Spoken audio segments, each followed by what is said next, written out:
لا لا لا لا لا يا رمضان يا رمضان لا لا لا لا لا يا رمضان يا رمضان لا لا لا لا لا يا رمضان يا رمضان لا لا لا لا furahana man sote tuko hamkan.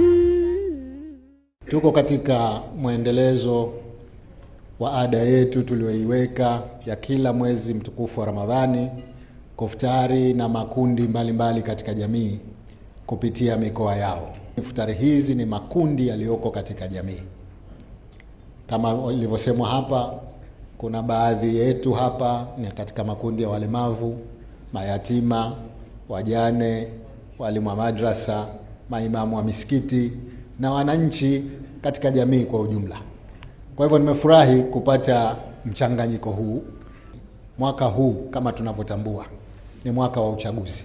Uchaguzi mara nyingi au kwa siku za nyuma kumetokea misuguano, mivutano ya hapa na pale.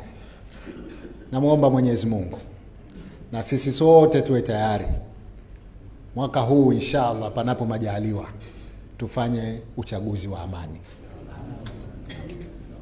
Tuingie kwenye uchaguzi kwa amani, tutoke kwa amani. Nchi yetu iendelee kudumu katika amani.